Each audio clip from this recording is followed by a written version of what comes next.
विपक्षी सांसदों को निलंबित किया गया है जेपीसी की मीटिंग से, जो क्या वजह है सर? 2 बार हम लोगों ने हाउस एडजर्न किया।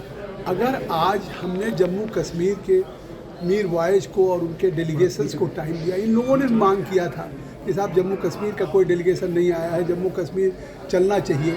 लेकिन जो हालात थे इधर विंटर्स में, अगर वेस्ट बंगाल, बिहार, यूपी गए, तो आज हमने बुलाया। आज हमने क्लास बाई क्लास इसीलिए अमेंड किया कि जम्मू कश्मीर के मीर वाइज फारूक का हम उनकी हेयरिंग को एज विटनेस सुन सकते हैं और प्रपोज अमेंडमेंट पे उनके क्या राय है।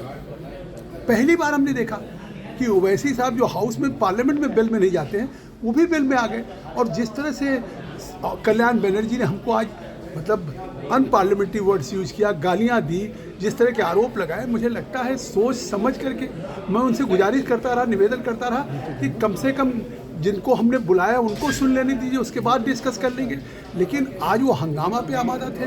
फिर हमने ये भी नहीं कि उनको निशिकांत दुबे जी ने दूसरी बार के बाद प्रस्ताव किया है। एक बार हाउस में कोशिश की गई, पूरा उसका फिर हमने एडजर्न किया, फिर दोबारा एडजर्न किया।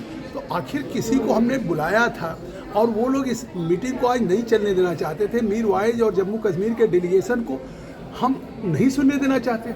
एक तरफ कहते हैं आप उनकी अल्पसंख्यक मुसलमानों की बात करते हैं, और जम्मू कश्मीर में जहाँ इतनी बड़ी तादाद मुसलमानों की है, उनके उस स्टेट से एक डेलीगेशन आया, उसको आज खुद विपक्ष सदन में, जैसे हाउस हो, पार्लियामेंट हो, उसमें बिल में आके हंगामा करना, नारे लगाना, शाउटिंग करना, और जिस तरह से डिरोगेटरी या अनपार्लियामेंट्री शब्दों से हमको और हम लोग सबको गाली दे रहे थे।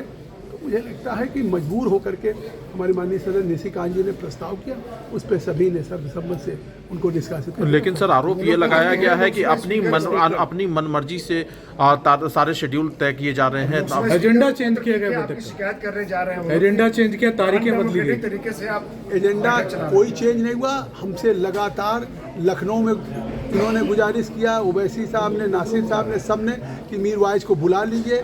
कल भी मैंने ओवैसी जी का फ़ोन आया, मैंने बात किया कि तो उन्होंने कहा साहब घर ही पे बुला लीजिए। तो मैंने कहा मैं घर पे क्यों बुलाऊं, पूरे जेपीसी के सामने। उन्हीं की रिक्वेस्ट पे हमने आज का एजेंडा चेंज करके मीर वाइज को, उनके डेलीगेशन को सुनने का फैसला किया और आज के एजेंडे को 27 तारीख। उनका कहना है कि तानाशाही तरह से व्यवहार अंदर किया जा रहा है। हम तानाशाही तो नहीं, इससे डेमोक्रेटिक कोई नहीं हो सकता है कि जिसको जिसको उन्होंने कहा हमने डेलीगेशन बुलाया, करीब 250 स्टेक होल्डर्स को बुलाया, 34 बैठकें यहाँ किया। अगर वो लोग टूर में पहली बार नहीं शरीक हुए तो हमने टूर को स्थगित कर दिया कि कलकत्ता जा रहे हैं, अगर कल्याण बनर्जी नहीं रहेंगे, पटना जा रहे हैं, जावेद साहब नहीं रहेंगे, तो हमने टूर को स्थगित किया, दोबारा टूर किया।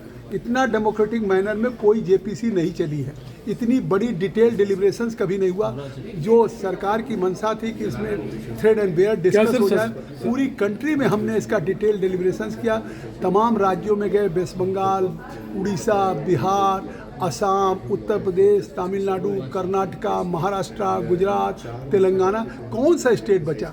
जो स्टेट नहीं थे उनको दिल्ली में बुलाया, या जिस स्टेट के गए उसमें एडवाइनिंग स्टेट्स को बुलाया। वक्फ बोर्ड को सुना, माइनॉरिटी कमीशंस को सुना, इस्लामिक स्कॉलर्स को सुना, फॉर्मर वाइस चांसलर, गवर्नर, सबको हमने, जजेज को, सबको जो भी अपीयर होना चाहा, मिनिस्टर्स को, एमपीज को, सबको सुना। 108 घंटे दिल्ली में बैठक हुई। अब इसके बाद आज भी उन्होंने मीटिंग शुरू होने के पहले उन्होंने कुछ बातें कही। तो ये परंपरा है कि अगर एक बार वो कह रहे कि साहब आज का एजेंडा, मैंने उसका जवाब देना चाहा, फिर उन्होंने कहा साहब मीटिंग और बढ़ाई जाए। तो मैंने कहा अब ये स्पीकर साहब ने पहले कहा था 15-15 दिन में 2 दिन हो, अब ये हम लास्ट लेग पे हैं, अब हमको बाइंड अप करना विंटर में देना था। लेकिन अब जब बजट सेशन के पहले हमको रिपोर्ट देना है, तो इसमें प्रक्रिया है कि हम क्लास बाय क्लास करेंगे, फिर वो ड्राफ्ट को सर्कुलेट करेंगे, फिर उसमें डिसेंट नोट आएगा, फिर उसको हम सर्कुलेट करके अप्रूव कराएंगे, उसकी एक बैठक होगी। तो ये प्रक्रिया कोई थोड़ी है, इसको हमको अगर रिपोर्ट देनी तो उस रिपोर्ट के तहत करें। उन्होंने सब ने अपनी बातें कह दी। जब मैंने जवाब देना शुरू किया तो उसके बाद हंगामा करना शुरू किया। Thank you sir.